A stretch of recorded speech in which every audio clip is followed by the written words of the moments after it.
What's going on, guys? Can you hear us? Howdy, everybody. I see Captain Do, Old Crony's Garage, Unfinished Project, Plan Z. In the house. Plan Z. Mopar up.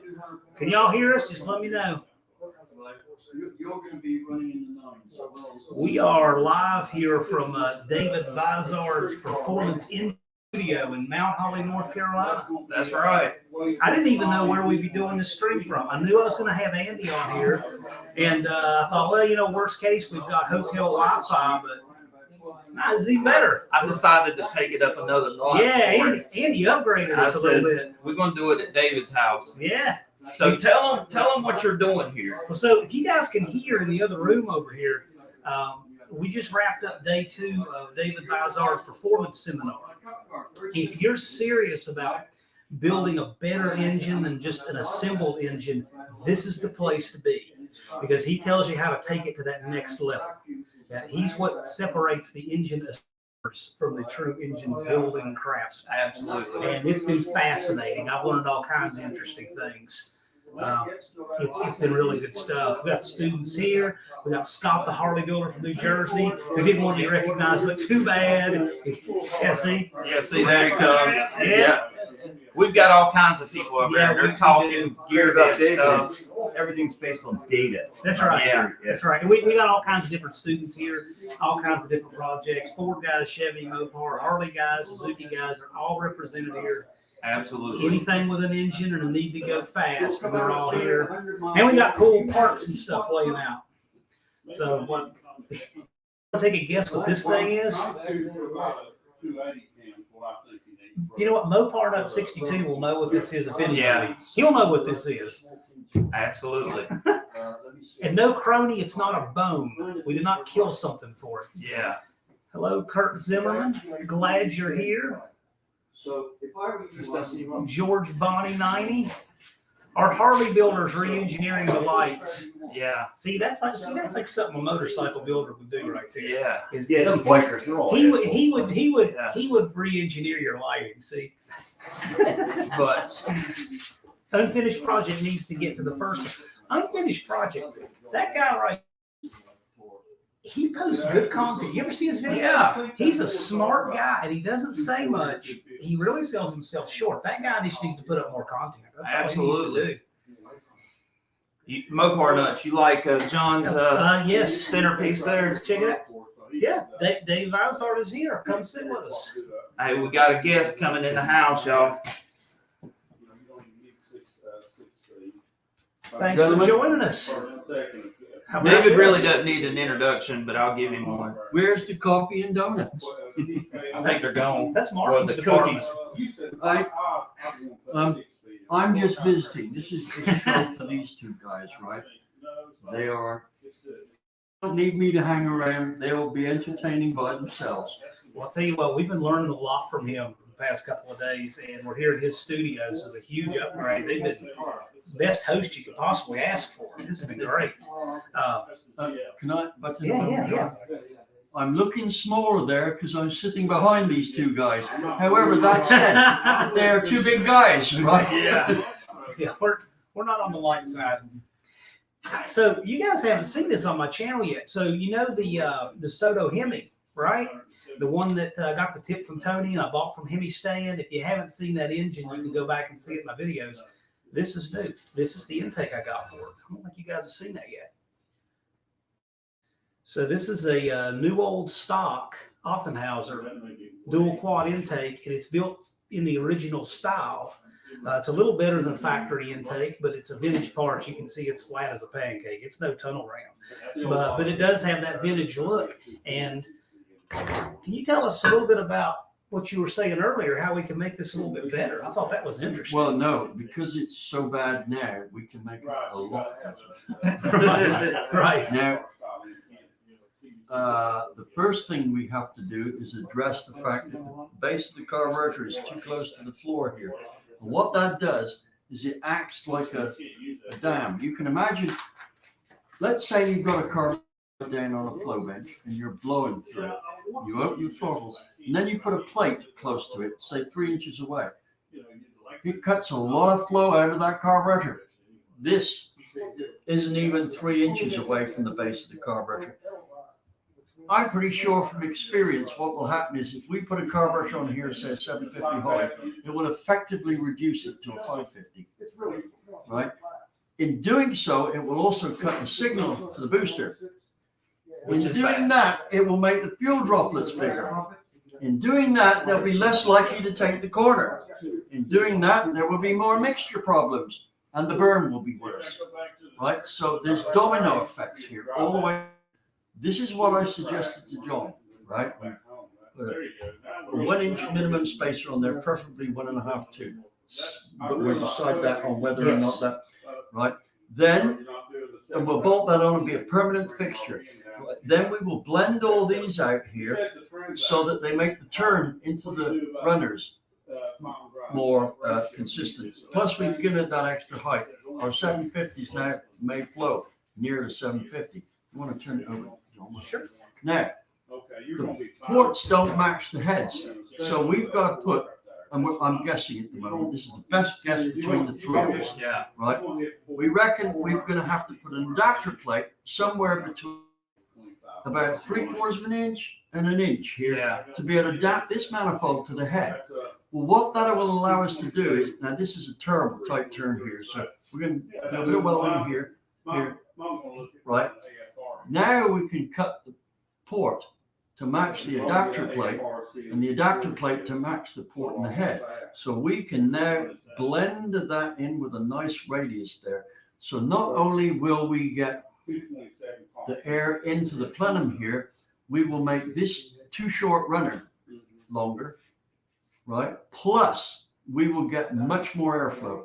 So we can basically treat this manifold as a casting blend, right? Which we are going to port to make it into a pretty decent manifold. And I think if we were to do a dyno test after it's done, we could well see a 75, 80 horsepower increase from this manifold. Quite possibly. But we'll be able to tell from the airflow, right? It's one of these things. I wanted to get a period correct piece, but I know this doesn't perform like a modern manifold. But No. But this is great. We have the potential to make a really bad manifold into something that's very acceptable. Right? Now there's some guys that are going to ask you guys some questions. I see one here from Mopar Nut 62.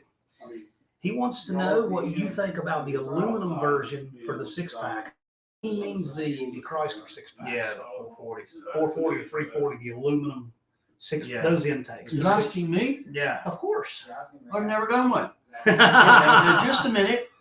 Who brought that aluminum head in today or yesterday? Did we? Oh, the aluminum head was Billy. Billy? Yeah. Okay. So I've seen one, and my opinion was asked of it, but let's be honest here. At this stage, it's nothing more than opinion. I've only got experience with the small block Chrysler heads because my cup car is a Chrysler motor, right? And I ported the heads for that, and I've done some heads.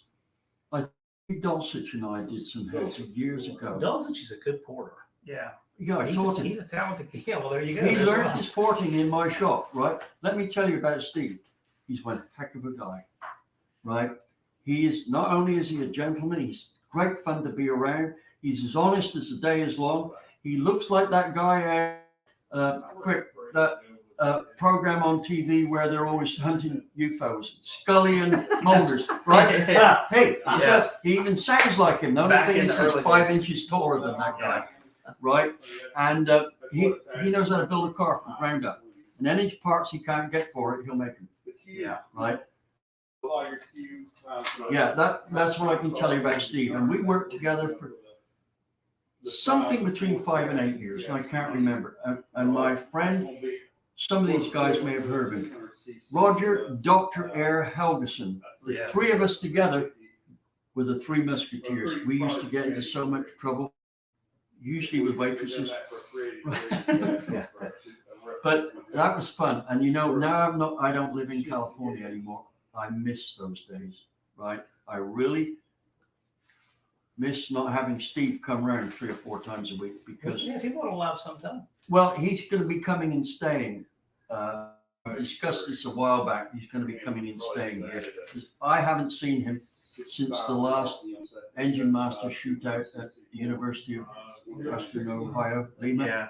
Right. So of course, this COVID-19 has It's been a Yes. few years. it's just screwed everything up. Right. So also my friend Roger unfortunately passed away just before. That'd be about 3 All years right. ago now. So So anyway, next that's my question. story. I think the what's it had that What head did he bring I in? think it was a Stealth, a 440 source Stealth. It's kind of like an aluminum copy of Yes, that's right, Stealth head. 452 head. Oh, okay. I think that it has some potential there. Everything's there to make it work, right? But I don't think it's just a question of doing with a grinder. I think you have to be a bit more subtle than that. Needs a little thinking. So Mr. Burns here is asking if we can compare this to the original intake. Unfortunately, no, I don't have an original. Yeah. When you're looking at stuff this old, you don't always get everything. I don't have any exhaust manifolds You're for not it. referring to me, are you? Looking at something that old, No, right? you're 28 with a few years experience. Let's see here. Crony left Oklahoma driving in a Pontiac. I got that's the songs. I can't see Crony making it to Oklahoma in a Pontiac for some reason. I don't either. That's uncommon. Mopars did have a Hemi with 4 carbs on the first gen Hemi. Did they? I don't know if they had a 4 carburetor. I mean, I've seen aftermarket intakes. Yeah, I've seen that with 4 carbs. No, Crony is an interesting character. There's Lambro DRC. He says he's just in time to learn something. Of course, I got the brain trust on here today. You kidding? Now, can I say something Of about course. that first Hemi, the 392? Yes. Right, I knew the guy that designed the head, Right? right? At the time he designed it, he was an apprentice. Yeah. Can Wow. you believe that? That Chrysler Hemi head was That's- designed by a guy who hadn't had his 20th birthday. That's been a while. Yeah. Yeah. It's good. Now, he was always, I didn't know him until some years after that. But unfortunately, he's passed away. And that was a shock to everybody because he was a keep fit guy. Right? He was walking across the street and dropped dead in the middle of the street. I think he was like 55. Well, that's interesting. Right? So There you go. Burns here says one ship it. You know, we might talk. I don't know. This is the look I was going for, and we'll just see what happens. Hello, Mike. Chris Greenaway, Yeah, Chris. Mike Cantrell. You know what? These guys are. Are you gonna be at Carlisle? Wasn't sure if you want to make Carlisle or not. I wouldn't mind meeting them. Change your filter. Unfinished project. Change what filter? I'm an unfiltered kind of guy. Yeah. Filters don't work on us too much. So I'm So telling what do them. you put your coffee through? I'm talking about me as a person. Yeah. Oh, we got William Miller. So, John, Yes, sir. what's the most significant thing that you've learned so far in David's seminar? Wow. That's a big, broad question. So when we started I'll off, answer that for you. I don't let them argue. we started off the day with, we started at basically the seat of the intake valve and worked our way out. I thought that was an interesting way to look at an engine and how it works. Yeah. Well, like I said, the greatest restriction to making horsepower in an engine is one single item, the intake valve. That's it, right there. That is what sets the limit to the power the engine can make. Right? Period. You've got to overcome or circumvent the effect of a type of valve that A, isn't big enough for the job, and B, isn't efficient enough. Right. That's why we spend all this money on cylinder heads trying to get around that. And you know what? While you guys are here, hang out with them for a minute because I've got a box to get, a very important box. So I don't normally do unboxings. I think they're ridiculous, and I normally make fun of people who do unboxings, but I'm going to make an exception for Andy. I have a feeling I'm going to be shocked or scared or something. Well, I don't know. well, I'm looking for I one. didn't- Go get the box and we'll see. I know what's coming. I didn't listen. Okay. I didn't have the opportunity to talk with him ahead of time, so I'm just going to get the box. So there was a comment talking about a 400 smog engine. What's the easy way to get 375 horsepower out of A 400 watt. it? Small block Chevy, I'm Oh, assuming. okay, because I'm thinking, did Chrysler make a 400? They did. What was that? It's a big block. It's the 400 Was big it block. actually ever 400? Yeah. Oh, because I thought, They went up 3 to the 400. I thought they missed 400 and they went from 383 to something else, like 412. Well, there was a 413, a 426. That's the one. I thought that was Yeah. the next one. So there was a 400 and a Yes. 413. Right. It came later in life. Now, it's hard to believe that I've done some of my most successful racing in a Chrysler, right? So it might appear that I know nothing about Chrysler, but let me tell you, I had a road racer Chrysler that I used to shift at 1,000 RPM, and I'm going to let you figure out what the hell it was, right? And it was the fastest car in the class by such a margin, it was untouchable. Time out. Time out. We're not going to talk about anything else. Chris Greenway, it's a 400 Pontiac. So I was wrong. Right, okay. 400 Pontiac. Now, Chris, let me ask you a question here. What's it got on it already? So answer that question before you disappear off the screen. What's it got on it right now? He'll come back, but anyway. Yeah, right. Oh, they went- Right. What's another? What, your Trans Am, what engine did it have in it? Oh, that was a Chevrolet. No, but originally, Chevrolet. it did have Chevrolet. Yes, I lived in Arizona, but I finagled a California spec Trans Am, which had the 305. You know that lame duck 305, and the reason was I had 350s and 406s that I could drop straight in, right? Which is basically what I did. The 305 was pathetic. Time out. I got a story to tell. The very first Super Stock and Drag Illustrated magazine that I ever picked up as a kid had an article written by him about taking that 305 to the drag strip because you cut the stock catalytic converter off and did the games. Oh, Lord. Well, packed them well Well, we will find out. because they kind of took a spill out on the. Let me move this stuff. Let's clear a space for it. We should have done that beforehand. That's all right. Let me put this on top of your manifold. That's all right. Andy will get it. I'll get it. Yeah. All right. See these? They kind of took a spill. Well, we'll find out. Yeah, It this- says fragile, but It says fragile, but what Right. is this? Okay, I'm gonna sit down. Andy, here. Well, this is one layer of box into another box. yeah, that might have been just to give you some heart attack. There's gonna be a video coming out on my channel in a couple days. Lord, how many? Yeah, only the outer box suffered any trauma.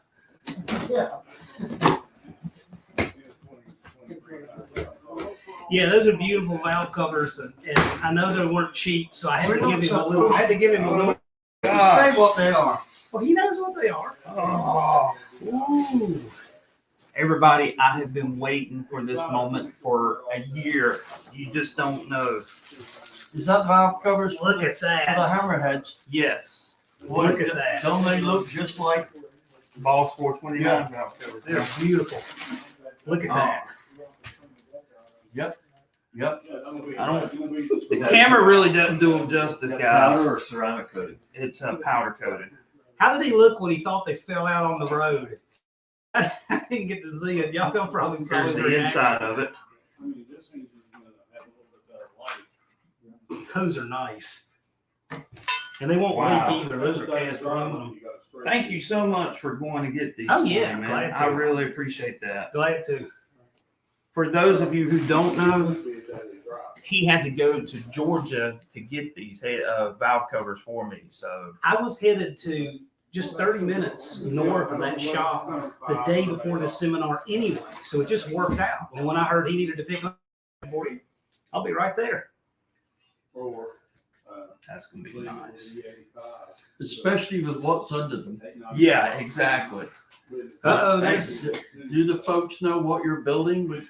a zero. yeah, they know this is Project Mixed Up Boss's valve covers right We here. got to recognize that zero.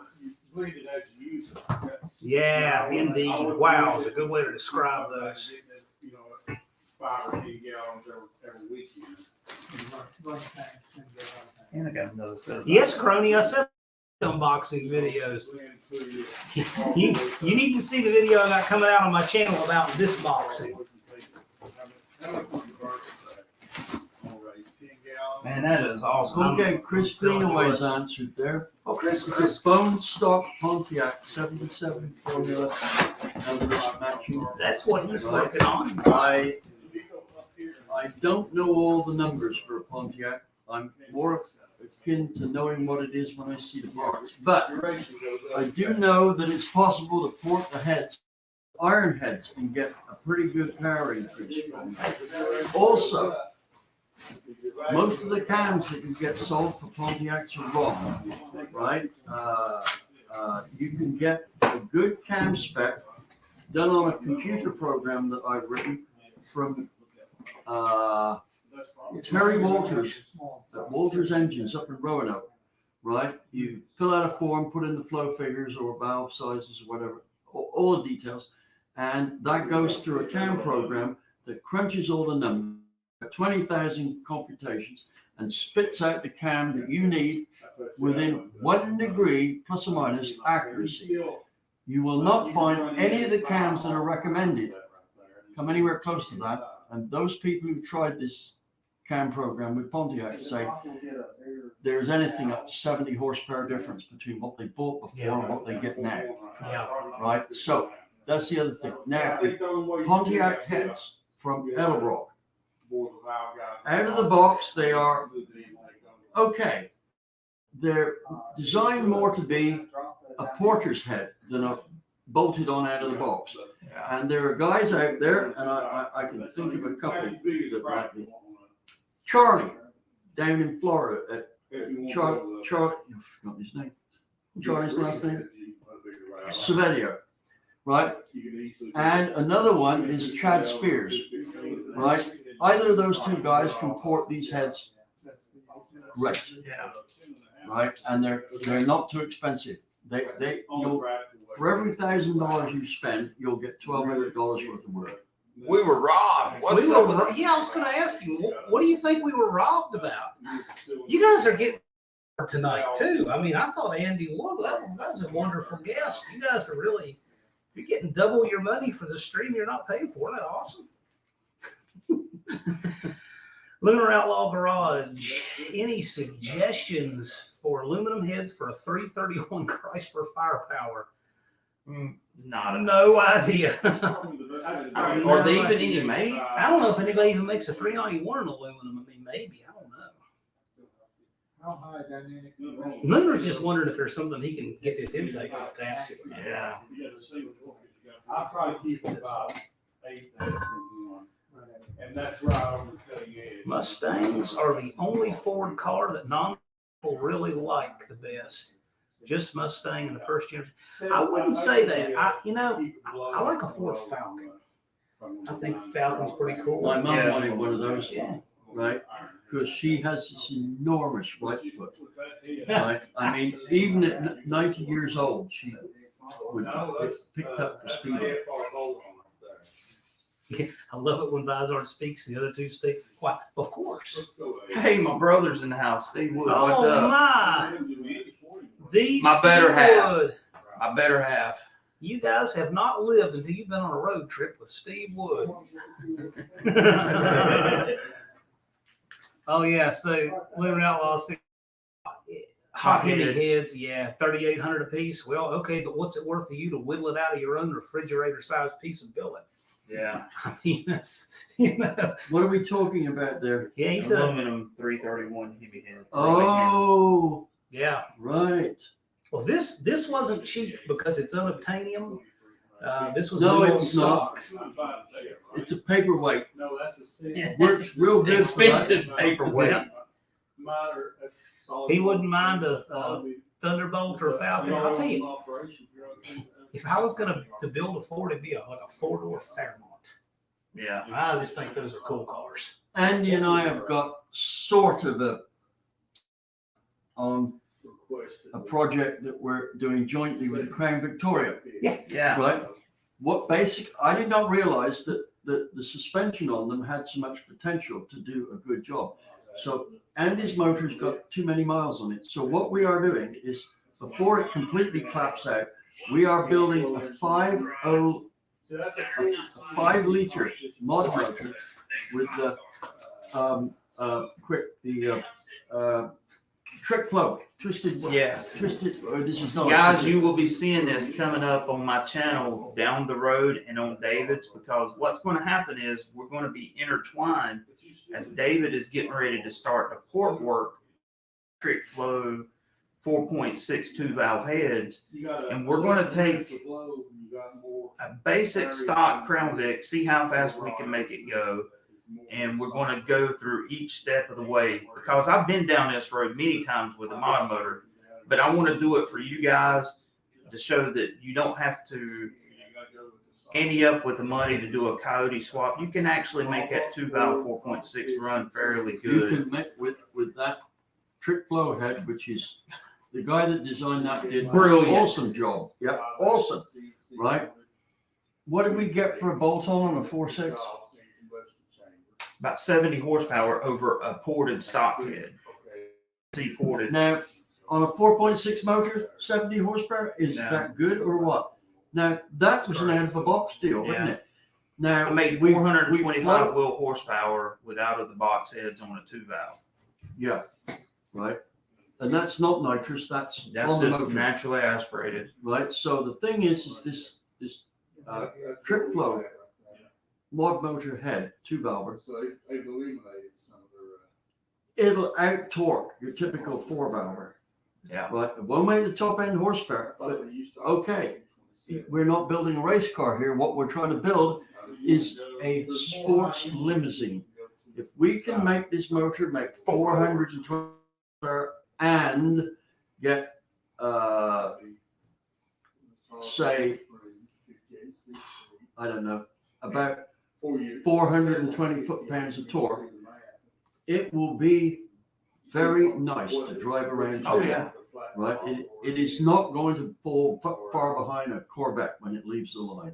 Greenaway's mentioned one of my favorite Ford engines, 351 Cleveland. I didn't know 74 was the last year. But Yeah. that's a great engine. The actual 351 Cleveland itself was from 70 to 74, but the 351 M and 400 lived on for years, Right. up into the early 80s. If And if you're in Australia, you live in the land of Cleveland. If I ever build a Ford engine, that's what I want to do. I'm on a 0 deck, so I got maximum. My first 4-valve engine- head, the 4V head Yep. needs a lot of work, but you can do really good. Well, I'll tell you what needs a lot of work. Flathead Ford, and that was my first Ford engine. Flathead V8, yeah, way back. You weren't even a glint in your No, I wasn't. mama's eye, No. right? When was this? 1960? My experience with these fish, it's a good idea, it's a good, about a max. So, what did you do when you wanted to make power with the flathead? What were your top things you did to make a run? Well, first off, I flow tested the You're more block limited on, you're more limited. and did all the tricks I could think of based on what the flow tests showed me, right? Mhm. And basically I did all this on the block.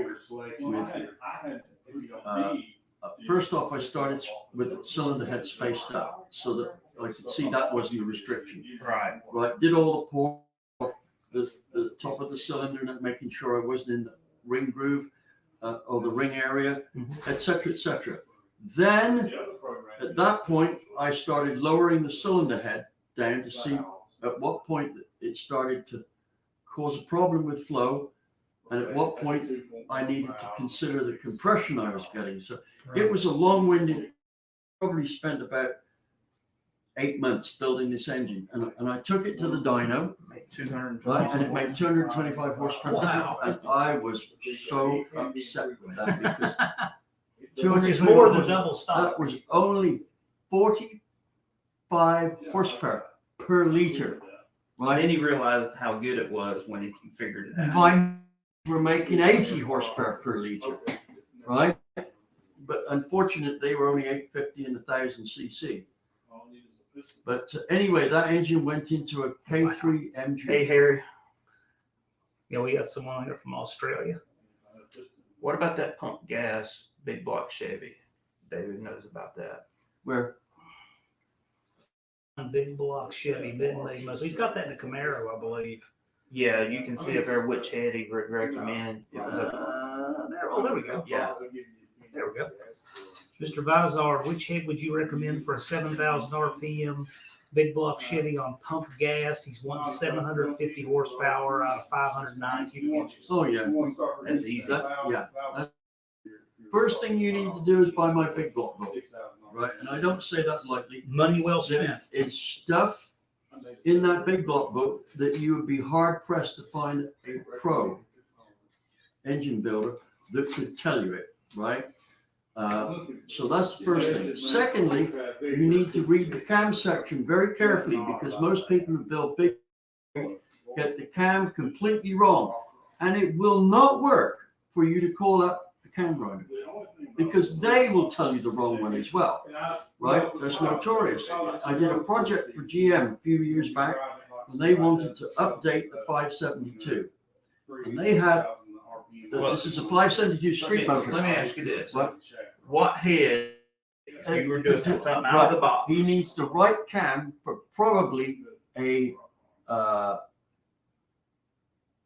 AFR head with a port volume of around no bigger than about 320, right? So No there you bigger, go.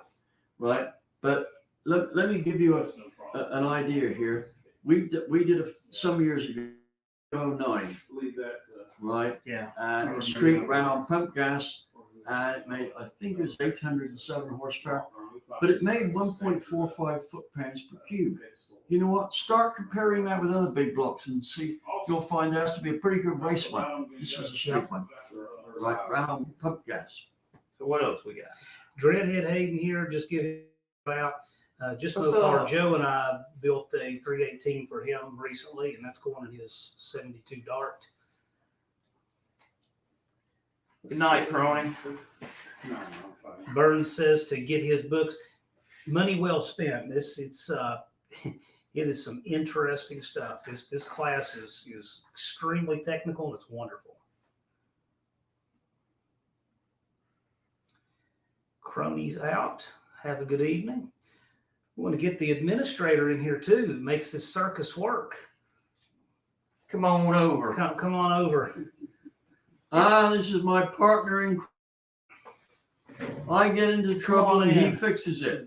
This is I'm the silent partner most of the time. this is Marvin And Burke. I'm the invisible partner now.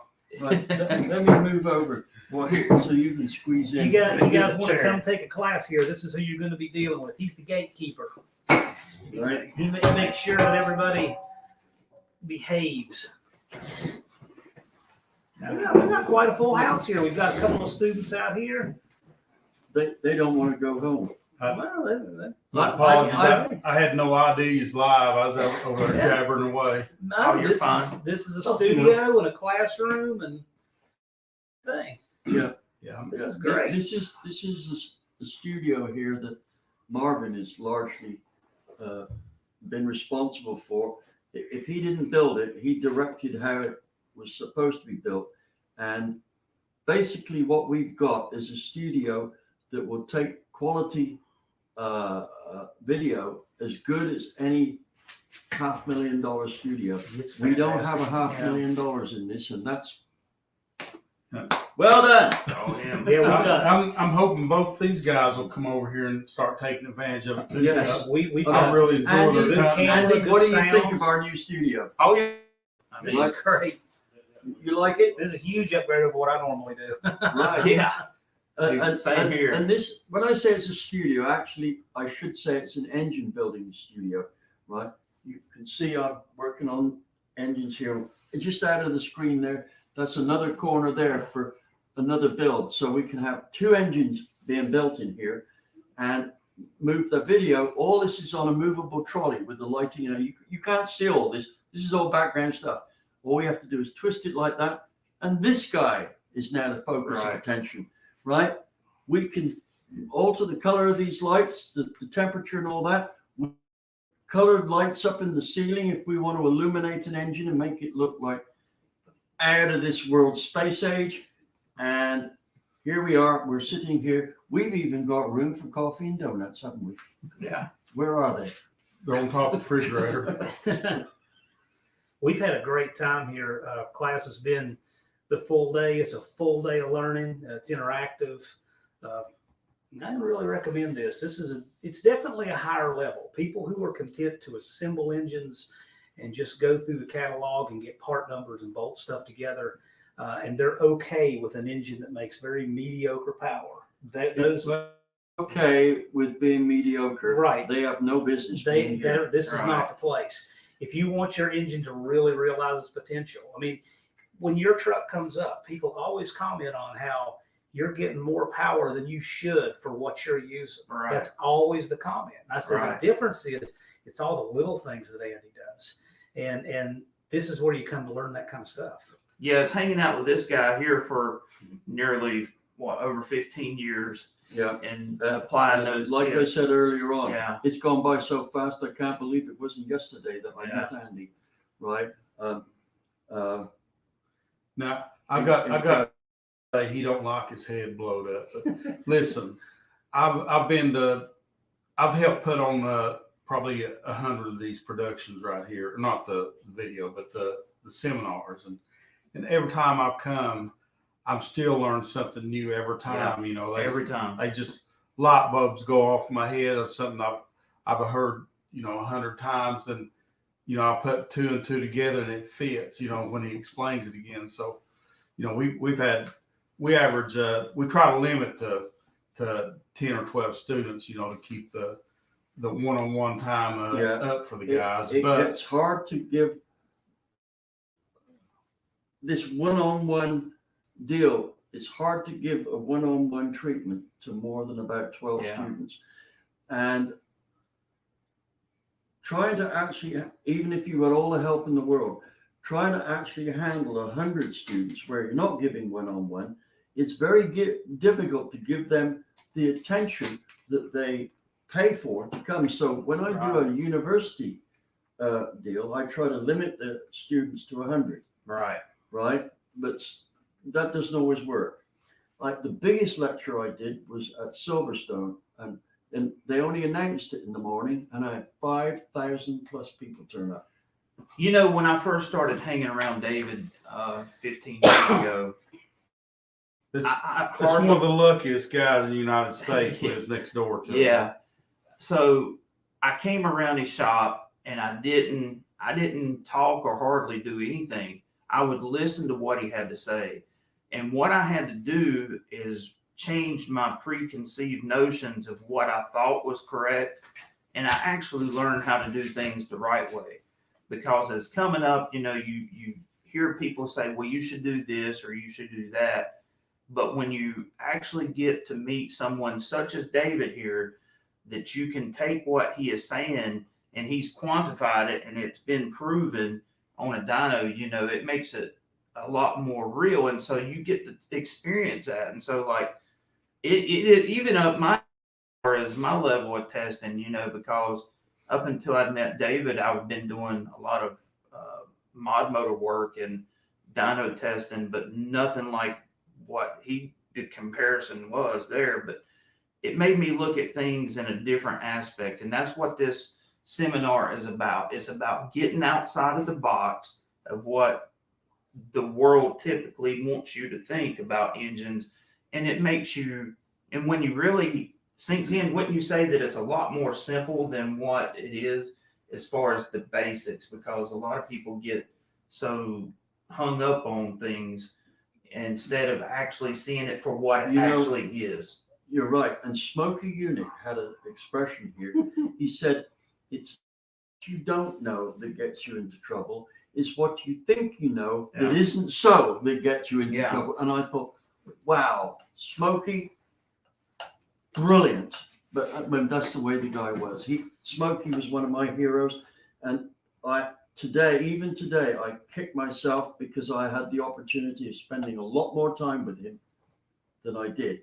But I always thought, well, no, I'll see him at this show, or I'll catch up with him later. Guess what? That guy went and died on me. Yeah. Right. And I was shocked.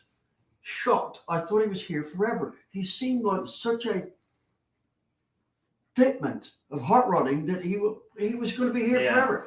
Right. And I remember I apologized to his daughter. I didn't take advantage enough of your dad's potential offers for getting together and discussing this, that, and the other. And now I'm going to spend the rest of my life unable to fix it. All right. And he died 21 years ago now, and I'm still kicking myself.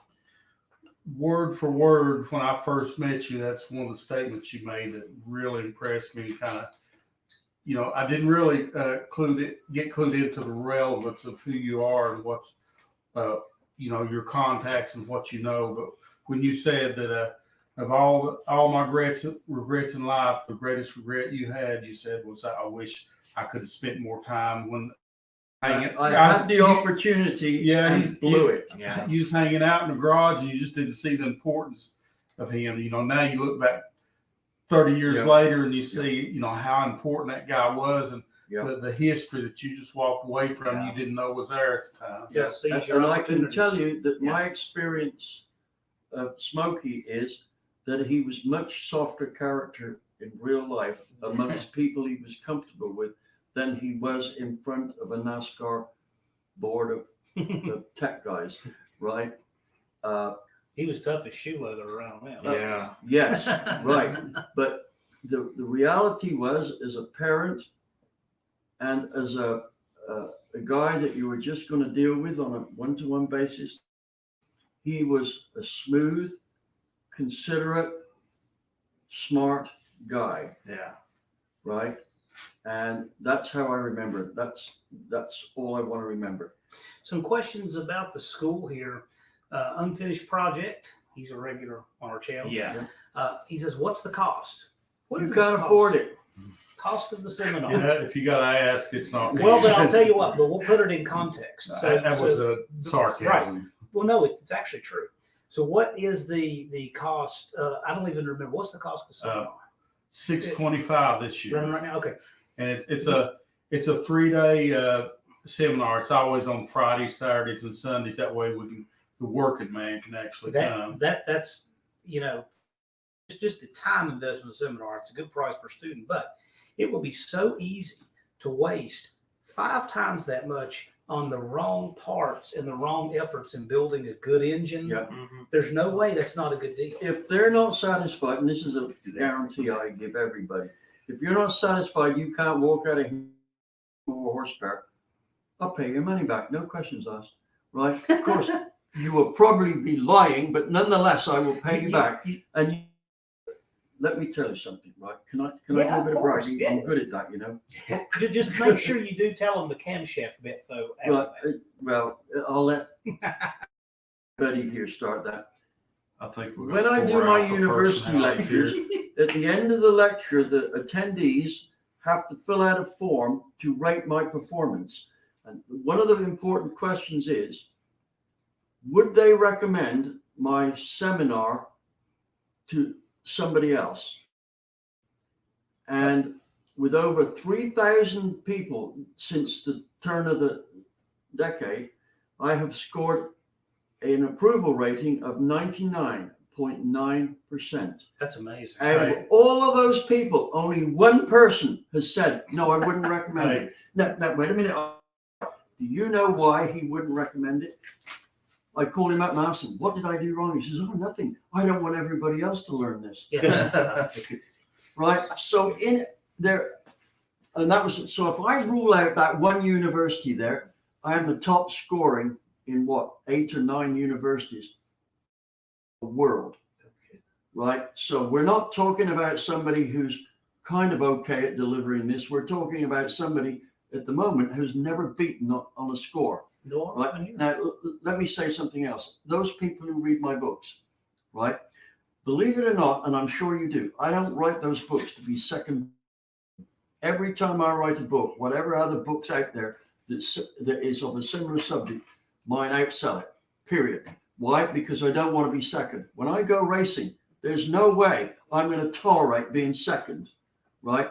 That is why once I've got my car sorted out, I'm not just competitive, dominant, right? I mean, my last race in my Avenger, before I went doing the British Touring Car Championship, I could put the car on pole position, and when the flag came down, I could walk out of the pits, put my gloves on, helmet on, get in the car, put the belt on, and be in the lead by lap 6. Right? That's against 2 guys who were previous year's champions. Right? And here's the thing. My cars have outperformed other people's by so much that to avoid any embarrassment, I protested them myself to show they were legal. Why? Because I sell technology. If those people out there, customers, thought I was cheating, do you think they'd consult me? No. So they wouldn't. So one thing, ProCharge Mopar says that we've got to get Mr. Vizard on UTG and Richard Holder. Funny you say that, because Monday night, you will be on Uncle Tony's Garage. Yes. So, and by the way, let me tell you something about Richard Holdner. That guy works his butt off, right? And I know we don't quite do the same thing, but the thing is Richard is dedicated. Yes, he right? is. I have got the greatest admiration for that guy. He is dedicated. I think he will work himself into an early grave, right? Yeah. And we'll all miss him. But I haven't spent much time with him, but he impresses the heck out of me. Yeah. Right. ProCharge. Hi, Richard. You're in one of my videos. Hey, Dave, can I go back just a second before I forget this? I've been thinking a question about would you recommend someone offer a self-improvement questionnaire? Because I mean, how many people are we having every time that's come back for the second, third, and fourth time? Oh yeah, yeah. We have repeat students in this class Yes. that came back. I think Jason James and Mike Montague. Mike, more than that. We got Mike, right? Let's just take Mike. That's an easy one. This Yeah. guy's an engine builder up in the Ohio area. He has personally, as a driver and engine builder, won 7 championships, right? So just from that, you can say, well, he sounds pretty successful. Yes, but what about all the engines that have won championships that he didn't drive the car? Because he can really only drive one. Yeah. Right? He has lost count of the championships he's won. And he says every time he leaves one of these seminars, he's now one. I think so. Right? He goes home and within the week, he finds about 20 horsepower. The students here are a higher caliber across Yes. the board. Most of my no students are And one of the professionals.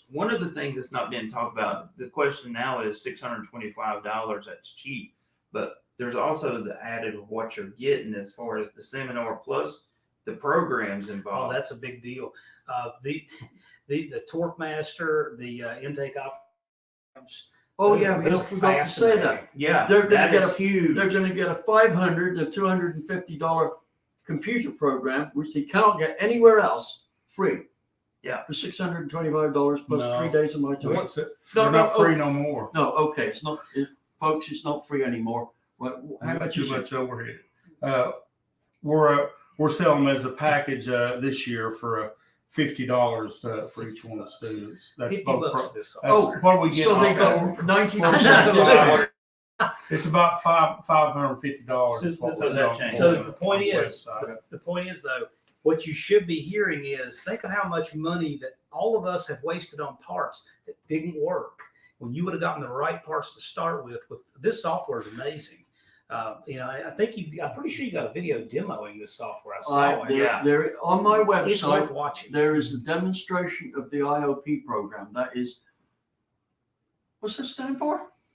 Intake optimization. Yeah, that's right. David Vizard, check out his channel Yeah. and subscribe. And subscribe. you'll see the logos for the video is a flaming prancing horse, at least the front of them, and it says airflow power, right? Now watch that, and what you're going to look at is the version that was like 3 years ago, right? Yeah. Since then, it's been updated.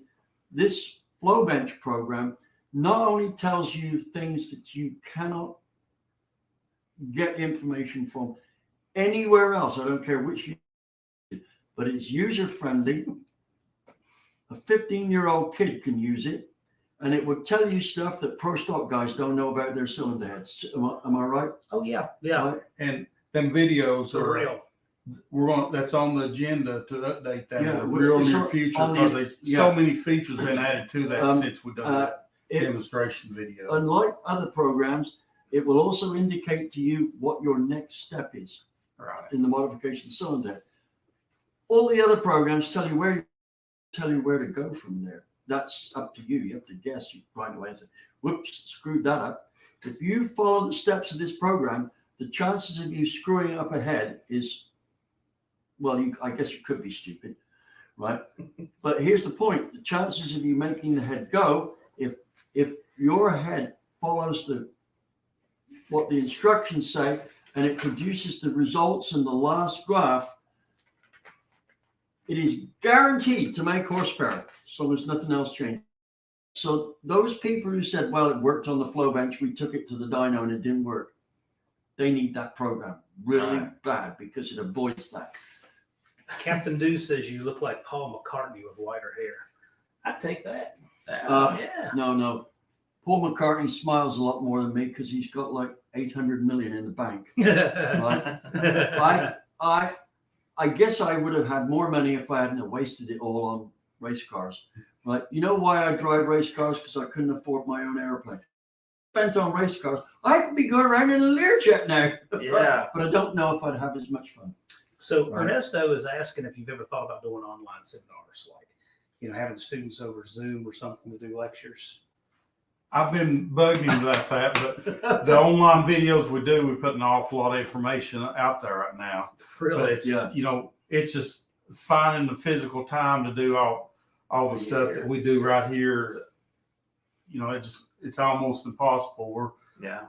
I feel like I'll be able to find Right. time to sit down and do this. Well, they're asking, so we just want to, let them know what you're I don't thinking. think you get the same We experience. want to, and it's not, Yes. it's possible. We've tried doing stuff over Zoom, but there's more to it than just sitting in front of the camera talking like we are now, because this is very casual. Yeah. If you go and check out my video site, you will realize that the last thing I do is sit in front of a camera and talk.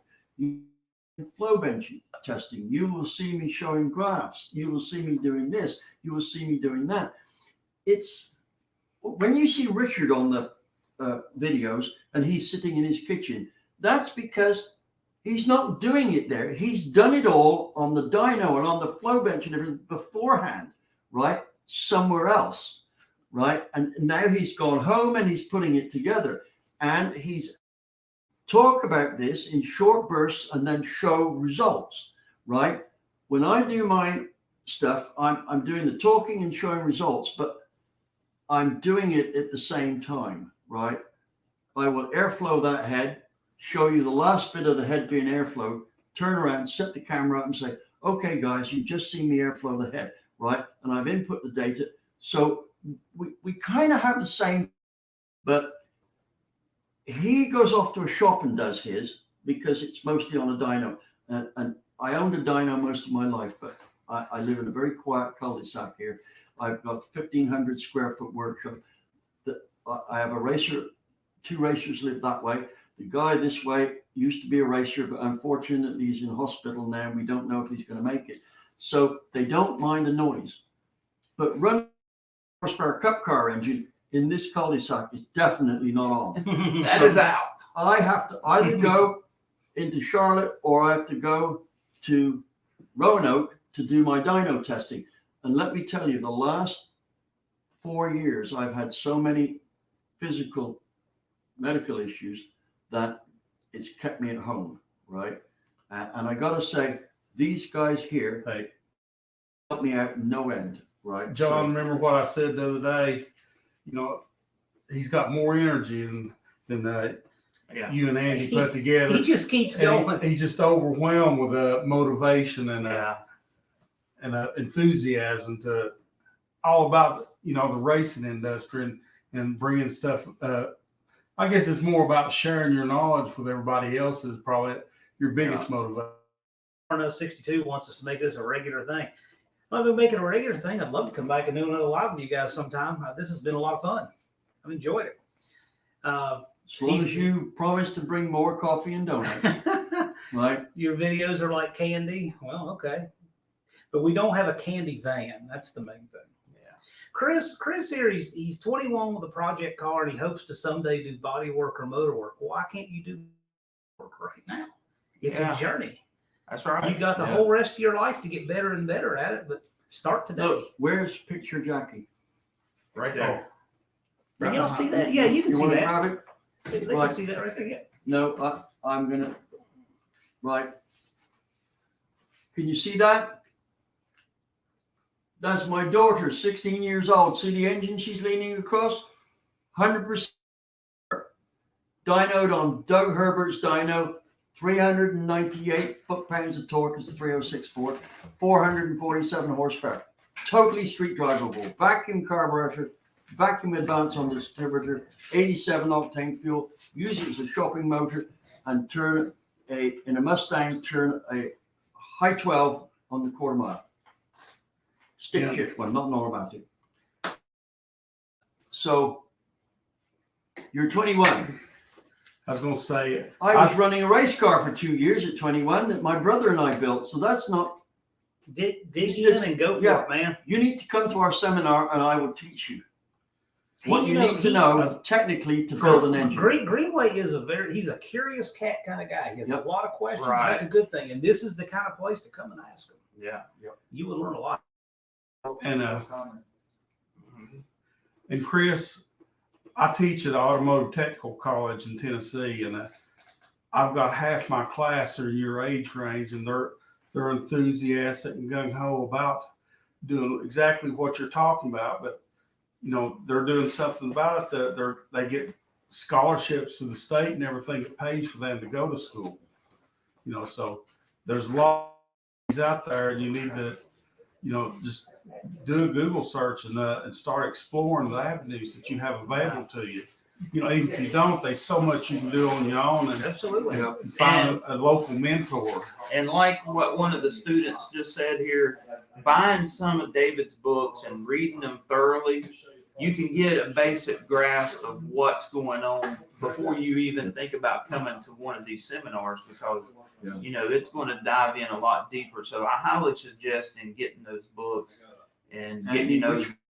You read first the How to Build Horsepower. Yes, How to Build Horsepower. Right. And then if you're big into carburetors, I would get the Holly book because I really love that book. That's I'm mildly biased. I'm biased, but then the cylinder head book for sure. Andy could write a Holly book. Yeah, I would buy it. Andy could do a very good engine building class. You're my friend. You'd give it to me if you wrote one, wouldn't you? Yeah. But I'll tell you, YouTube, you know, when I was 21, there was no YouTube. No. This has been a great resource for YouTube has cost me a fortune. Right? stealing from you. Here's the thing. Before YouTube, you had to buy my book to find out how to do it. Right. Right. One book I written was earning me $50,000 a year, $1,000 a week. Oh, wow. And I'm going back into the Yeah. 80s now, right? Because it sold so well. When the publisher put on the book how many copies it sold, I had 2 writers pirate the information and write. Yeah. What happened was there's 3 books out there on the subject, and it cut my income by 2/3. Yeah. Right? Then the internet came along. Now books that I sell in the hundreds of thousands, I'm lucky to sell in the 10,000s. Right? Yeah. And here's the thing. When you read one of my books, if there's a mistake in there, it's nobody else's but mine. Absolutely mine. Why? Because I did the dyno testing, I took the photographs, I did the graphs, I did the typing, the whole lot. Laid it all out in a trial layout for the editors. Now, the only thing that you will find that I didn't do was get the spelling right on everything, right? Because I am a terrible, well, no, actually, no. I'm a very innovative speller. I can spell things like door 3 different ways, right? And I always say to people, if you can't spell a word more than one way, you don't have much imagination, right? Peter Kovacs says, legacy, sharing your years of everyone that's interested. It's a wonderful legacy to leave for the hobby, helping ensure its survival. And this man's going to have a giant legacy one day when he's not with us no more. I'm expecting at least 110-year-old. Yeah. Well, that's conservative. But anyway, yes, that's a, you know, I think I said started alluding to this earlier about it. You know, that's his biggest motivation over here is that, you know, he's working hard. He calls me, you know, asking what do you want to do about this next seminar? What do you think about this idea? Talking about this. Oh, I got another idea for the next video. What do you think about this? And it's not about making money. It's about getting that knowledge out there. He thinks of a great idea or something he thinks is important that he wants to share. And that's why he calls me and asks me, you know, keeps bouncing these ideas about doing the next video off of. So Ernesto says he's learned a lot from David's books and Andy's and David's YouTube channel. If you're not subscribed to Vizard Seminar YouTube channel or Unity Motorsports Garage, you need to do that. You're really missing out on some great content with both of those. If you're watching this on the replay, I'll make sure to link both channels below. Definitely worth your while. If you watch those on a regular basis, you will be a better builder. Well, thank you there, John. I'll give you that $20 after No, but I really appreciate that. I guarantee you, I've learned stuff from Andy's channel. I've learned stuff from Vizard's channel. It's worth your while to watch those. So when I know one of those obscurities, I didn't invent that. I got it from one of these guys probably. Cantrell says the great show is internet sucks. Well, you know, that's just the thing. I'm fortunate I got on the Wi-Fi here in the studio because cell signal's spotty, but they have good Wi-Fi. Yeah, they have good Wi-Fi here. It's actually a good thing though, because it kind of keeps the phones down during class. It's kind of a nice added benefit. I never thought of that. Yes. Right. But I'll tell you what, you know, we're just over an hour. I'd hang out with, we still have 31 people live. It's not all the same people, so there's been a lot of people cycling out. We got a good crowd here tonight. Absolutely. I generally just shoot for an hour. I'd hang out with them, but it's whatever you guys want to do. You want to wrap up. I want to share one more thing. Sure. I'm the little guy here. These 3 guys are giants in the industry. This guy right here is, well, he's the true giant. But you know, every time I come, I stand on the shoulders of the greats that came before me. But anyway, when I come to these seminars, I'm surrounded by people like him. Oh my goodness! I have a variety of hey, Uncle Tony's garage, dropping by the shop in the shower. That's another one of my heroes, by the way. Yeah. But no, I was going to say that the quality of people comes at the seminars. I've come to seminars that there'll be 7 engineers in the audience, you know, or somebody that works for Ford Motor Corporation or what's Chris? Chris, he was working for Chrysler, Chris Utako. But Wait anyway, a minute, which Chris? Chris Almond. Oh, Chris Almond. Also Chris. Yeah. Right. I mean, and then we'll have seminars. There'll just be a bunch of regular people, but that's another really Well, so another talent David's got here is he knows how he can relate to the little. He'll read the audience and he brings it down to the level of the people we're talking to. I want you to relate to every student here today, regardless of what they build or how much experience they have, and that's a good quality as a teacher. Yeah. And you know what else too? But I've learned that over the years from the quality of the audience. I want to be given credit for things that are not solely my deal. Remember, I was talking about my Professor Pete, and we talked about how come the audience was so good, and I said, well, the reason I can lecture and get these high marks is that the audience is totally immersed in the subject, right? So when they walk in through the door, they're my kind of guys, and I'm their kind of guys. Yeah. So that after the first 5 minutes, even if there's 100 in the audience, I know them, and they know who I am. That's what. Great to watch. Yeah. And something else, I've watched you and learned from you how to be a good teacher. All the qualities I'm able to give the students that I teach every day is I've learned so much of it from you. If you want to see a good lecture, you want to see Brian Green do his technical stuff, usually astronomical stuff on YouTube. Hey right? guys, I got to take care of something administrative. So you see this guy here, Dakota's timeout. Dakota he's 17 years old. His name's Dakota Bethune.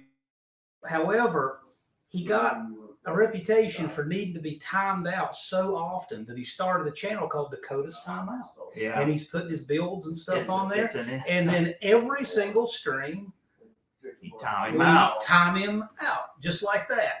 And now Dakota's timed out. So everybody watching the stream will see Dakota's been timed, and he'll be back in 5 minutes. Yeah. And that's his claim to fame, is that he gets timed timed out. That's it. So there we go. We did our duty, Tony. Timed out Dakota from here. Straight from North Carolina.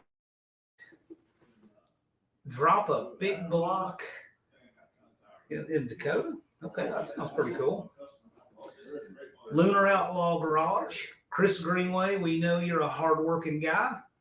That's very admirable. Yeah, see, you can see on the screen there. We're also showing Marvin here how to run StreamYard. And so see how it says Dakota's been blocked for 5 minutes?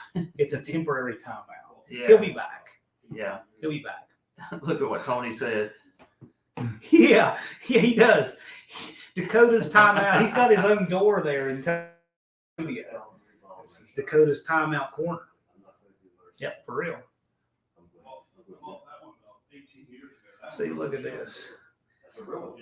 Mopar, time me out. I want to be famous. Well, since you asked for it, I've never timed you out before, but Be careful what you ask Yeah. for. Merry Sometimes you Christmas. get it. Yeah, this is fun. This is fun. We come and hang out just like this, and winds up being whatever they want to talk about. I see now. I knew if we built a studio, it'd be good. Wasn't sure what. Now, I want you guys to notice something. When you time Dakota out, there's this mysterious David Coe just starts posting every time. Now, we think that they may be related. That might be his twin brother or something like that. So when David Coe starts posting, we can time out David Coe too. And then we might see another account come up that might look a lot like Dakota. Oh, he's got 3 computers sitting there. He's got 2 aliases. Nothing but the best for our little guy, indeed. Yeah. And Tony and or Kathy, whomever's posting there, so that we made sure folks know we want them to come see your live on Monday night. So I'm excited. I'm looking forward to it. Absolutely. Outlaws Garage. How do I like long or short rods or over and under square inches? You know? Wonderful question. Yes, it is. And I'm actually going to do a video on that. I'm going to talk about rod lengths and let me tell you what prompted this. there was, and it's settled now, there was this conflict of opinions, not conflict of opinions between Tony and Steve Dulcich. Right. Tony said that if you reverse the pistons, and he's never tried it, but he's taken the word of some of the top engineers at Chrysler, which is totally a reasonable thing to do, right? And they said, oh, turn the pistons around to get more horsepower, right?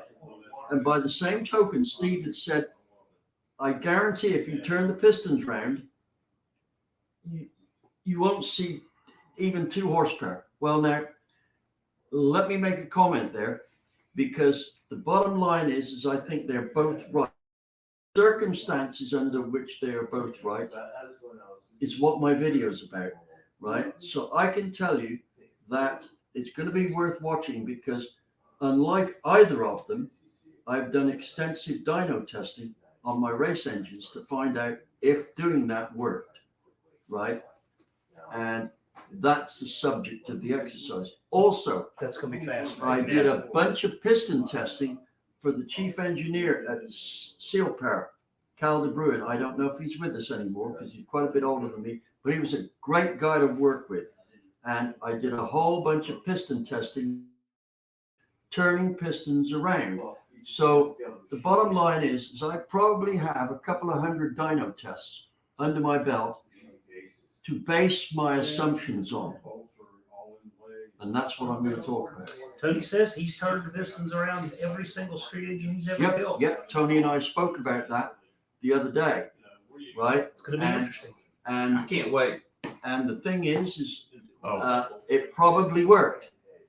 If it didn't work, it probably didn't cause any problems. But I bet you at least half the cases he did it, if I'm guessing right, for the pistons he used.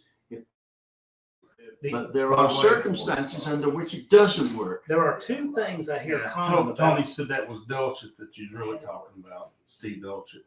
Yeah.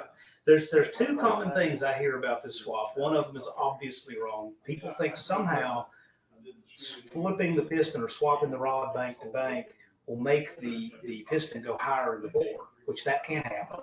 The other thing is people say it'll create piston slap. And I've done this a couple of times, couple different engines. I've never had any piston slap from it. So, especially not on open exhaust on a top fuel car. no. Yeah. That's going to be interesting. Right? I didn't mean, if I did imply that it was you I was talking about, no, I was actually talking about Steve. Right? I made the comment that I talked to you the other day and you turned all your pistons around. At least I think I did. If not, it's that brain surgery playing up again. See, Dakota's back. Yeah. Just like that. The 318 that was built with Tony and I and John, we flipped the pistons and it didn't blow. Well, that's true. That's true. The couple little things that had on the dyno had nothing to do with that, and that engine's going to do some great things. No. All right, Tony's got you, and Dakota's back, and all is well in the world there. Yes, sir. What about the over square and under square? Yeah, what are your general thoughts on the over square versus under square? Yeah. I've got an opinion. Yeah. This is more important. Yeah, that's it. Yeah, I have an opinion You have an opinion or 12. based on dyno testing, Right. right? This engine is actually under square, but by the time I clean the bores up, it'll be exactly square. Should be 380 by 380. Yeah. Right. Now, I believe in cubic inches. I don't believe in Yeah. square and the square. if we're talking about a street motor, right, you go for every reliable cubic inch you can get. And that means, you put in whatever stroke you can get in there, consistent with it not failing a crankshaft, and you bore the block to whatever bore you can get in there, short of breaking the block, right? There's an old saying, there is no substitute for cubic inches. And that is almost right. There's no substitute for cubic inches except 50 pounds of boost from a turbocharger. However, there is no cubic inches on a motor with a turbocharger as well. So at the end of the day, bigger is always better, right? Now, as speaking, whether it's an over square or under square engine, that comes down to deciding what you're going to race, an over square one or under square one. And if you are racing an engine, what limits the horsepower is piston speed. That means if you're going to keep the piston speed under the critical amount, then it has to be a short stroke big bore engine, right? Like my Chrysler I raced in England, right, at 11,000 RPM. That in the 4 years that I raced those motors, we never broke a single crankshaft rod or piston or hurt a bearing. Bottom ends would come down after 500 miles of racing and they looked like the parts had never been out of the box. Does that answer the question? On opinion, but I am going to do a full-size video on it. Yeah. You forgot to mention the part about the bigger the bore, the bigger the valve, the more air you can let into the engine, the more If you power can, you make. yes. Again, that was going to be in my video, but the bottom line is, if you go to a bore size and you have a valve of a certain percentage, intake valve of a certain percentage, right? And you stick with that percentage of valve, or then you have to increase the valve size by that same percentage. So a 10% increase in bore, right, with a shorter stroke to make the same cubic inches, then you have a 10% bigger valve in. So what you have is more breathing capability with the short stroke big bore engine than you do with a long stroke small bore. Now somebody's going to say, yeah, but you make more torque from the longer arm. That is so much bullshit. I can't believe anyone believes that, right? You can't We're say talking stuff about- like that on YouTube. Yeah, you can. Right? I'm saying you That should. shouldn't happen now. I'm just saying you can. Bit late now. Yeah, a bit like But here's the deal. All of the bore, the less pressure, the less load there is on the piston from the gas pressure, right? So though you've got a longer stroke, right, so that the longer arm helps the torque, you're putting less force on it. So it completely cancels it out, right? Now, that's if the valves are the same size, but because you can put a bigger valve in to the big bore engine, you can now shorten up the cam timing to get the same effect. So now you're closing your intake valve sooner and opening your exhaust valve later. That gives you more torque because you might have shortened the stroke 10%, but you've increased the force on the piston by 15%. Right. So you've got 5% more torque. Hey, So real Tell- quick here. tell Tony that's too big of a question. So for the time real to big do it. here. Bump stick. That's a talented guy that builds a lot of cool stuff, and he's kind of quiet. That's exactly the kind of guy that needs to come to your seminar. So bump stick, you need to ante up and come here. So I'll just say that. And then we have Tony's question. What kind of valve springs do you use on an 11,000 RPM engine? I knew the chief engineer at I Chrysler, thought we was going to end this. and Yeah. and he called up the company that made the springs and said, "You will make us these springs." I didn't even pay for them, right? What were they made of? Now, whatever material got the job done. I didn't pay for them, but I bet you I couldn't have afforded to buy them. Now, here's the thing. This valve train only had 390 thousandths lift at the valve because that's what the rules for the spec for the car called for. However, to get any decent breathing, I needed to open those valves at lightning speed. So although the valves were relatively small, it was only a 1600 cc engine, the springs were 440 pounds for a 390 Very lift stout spring. for that. I opened the valves on my Pushrod engine faster than the Ford Lotus engines were opening it on their cameras, right? That's a good segue into Now, this. here's the other thing. When we first did this, the valve guides, when I first tried this out, the valve guides wore 1/1000th of an inch per lap, which means that in 5 laps, I've worn out my valve guides. I could not add any metal. The rules said you can't add metal to the cylinder head. Wow. So I called up my buddies at Bristol Aerospace. See, I got buddies in all the right places. And I said, I hear you've got a new process that will iron and it becomes an absolutely superb wear resistant deal. And they said, yes. Right? I said, can you do it on my cylinder heads? And they said, yep, we'll have to sneak that in. Anyway, about a week later, I got the heads back.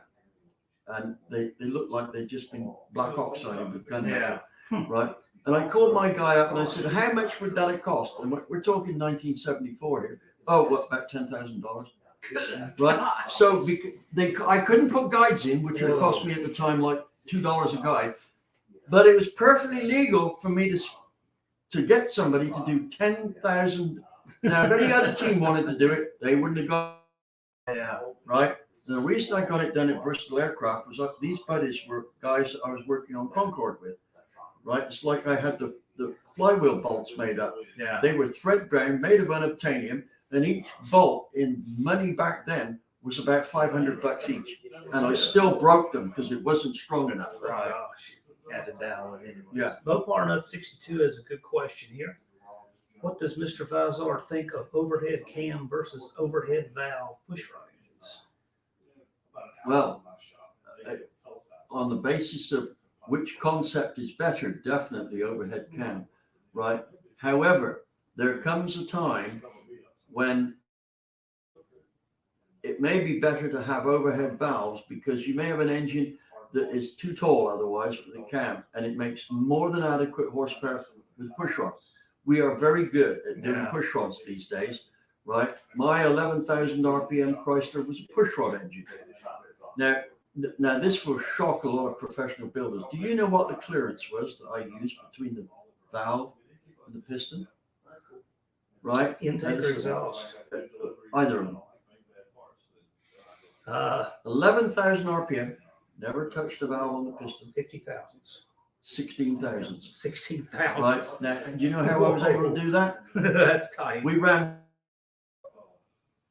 and lots of valve trains on the spin trunk until my ears were rattling with valve train motion. Right. Yeah. Every rocker was selected on a jig I built. And I went to the factory and I went through 5,000 rockers to get 8 that I wanted. Yeah. I went to the factory and I went through about 150 blocks with a dial gauge to get the block I wanted. Right? And so it goes on. I went through about 50 heads on the flow bench to get the heads I wanted with the ports in the right position, exactly in the right position so that I could do what I wanted. I called up the tech inspector and I said, look, I was professional, done Cosworth heads.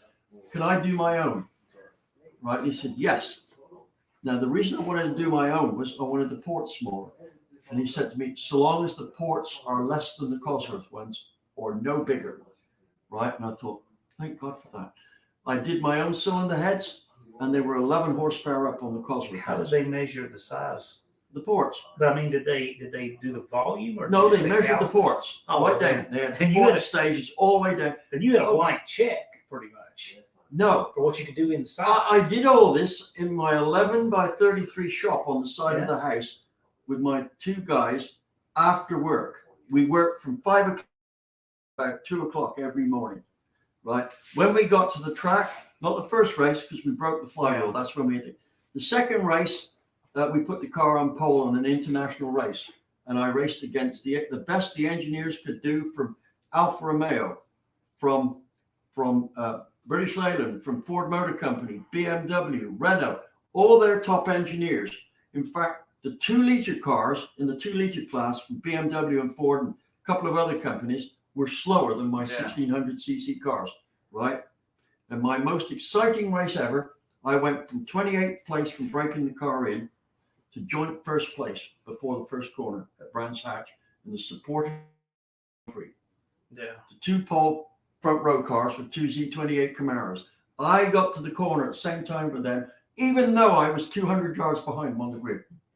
Right? So and therein lies a story that I told early on today.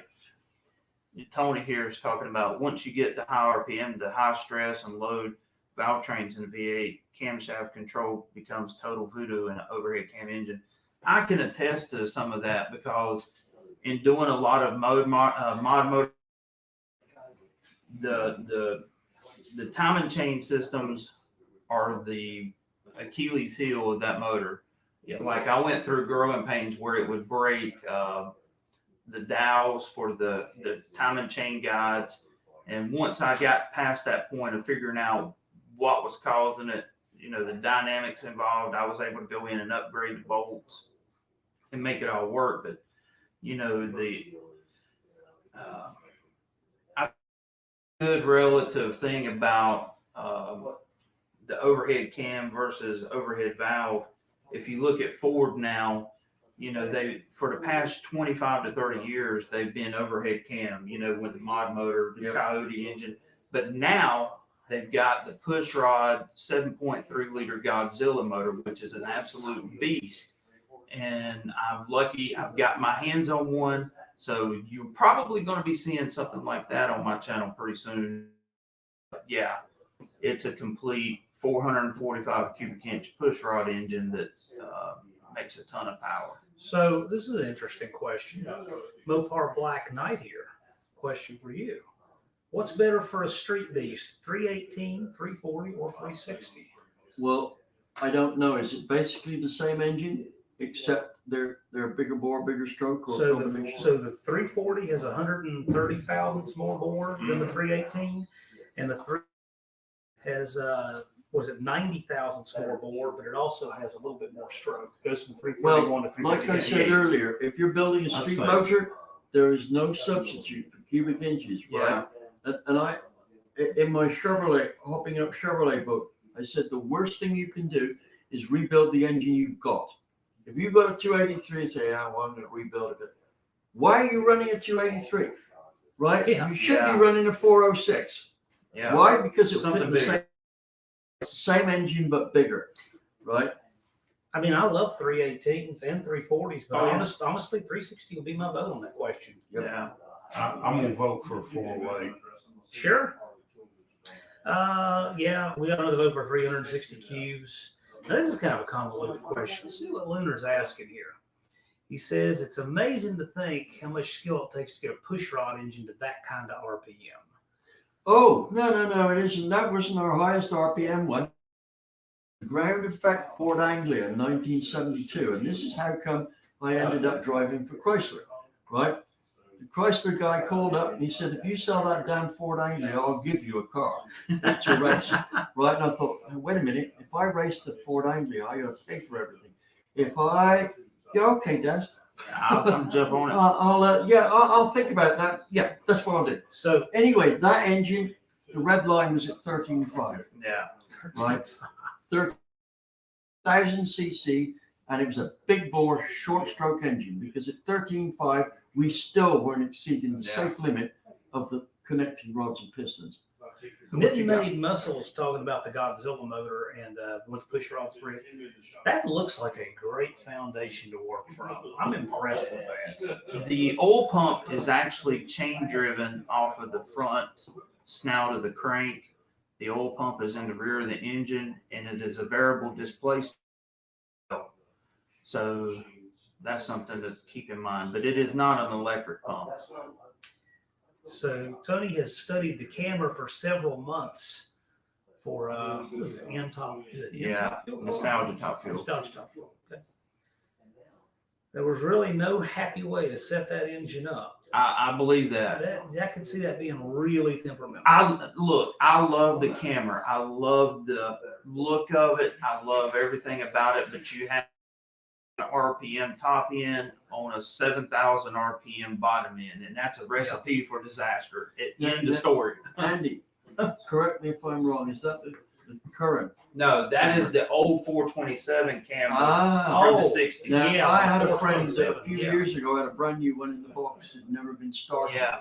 After it left the factory, Yeah. right? He took the brown paper off the top, wiped the grease off, and that son of a bitch was just as shiny as it was when it left the factory Yeah. 40 years before. Yeah. How do you keep it? He says, I'm waiting for somebody to offer me enough money for it. You know, the interesting part about the camera, and I've read about it is, you know, Pete developed the gear drive system for it, and to eliminate the 7-foot long timing chain in it, and got rid of a lot of the harmonics that was involved in that deal. But unfortunately, he was killed right after he came out with literally the last guy who ran a camera in Top Fuel. And he got killed in, I think, at the Winter Nationals of '71, if I'm not correct. Is that not right, Tony? But yeah. Mid-Made Muscle says too much torque on the street's a problem unless you just like to do burnouts. No. Right? You just run a higher rear end. Right? If you cannot control the foot-pounds of torque that the engine makes, Taller gear. you've undergeared it. Right? Good point. Now, let me tell you, I am experienced at running 1,000 horsepower at the wheels street cars. Right? And the last one we ran had a final drive ratio of 2.3 to 1. Right? And when the turbo came on in high gear, it would burn rubber. Wow. Now, the other thing is I could out accelerate a Corvette, a typical Corvette, in high gear only, right? And it didn't smoke the tires until it had gone maybe 50 yards past it, right? So the point is this: if you are burning rubber, you just put a higher gear in. That's it. Now you don't have to rev the engine as much to get the job done. Right. And you have a higher top speed. Yep. So, what's this question here? What are the harmonic effects in play with a pushrod engine? Can it destroy valve train parts in a hurry? What are the harmonic effects in play with pushrod engines? And how does it affect you? Say that again. The harmonic effects in play with pushrod engines. Oh, they got harmonics all over the place. Yeah, let me tell you, getting the valve train to be controlled at that RPM comes under the nightmare heading, right? Now, Alien technology. yeah. It doesn't happen by accident. In my Chrysler engine, I was using a whole 25,000 clearance. It wasn't until I had somebody else drive the car and he missed a gear. And he said, I think the tack saw about 15,000 bent about. Right? But he said it flashed up to about 15,000, right? But it still didn't break any parts. You didn't have to clean any carbon off those pistons, I'm sure. Well, yeah, they didn't have a combustion chamber. Yeah. There was no quench on this engine, right? The ports were exceptionally good. My intake port would breathe as well as a twin cam low. The exhaust port was terrible. I had to really work on that. Tony tried to track Really? down the wreckage, and he says that it was brought back to Georgia and buried.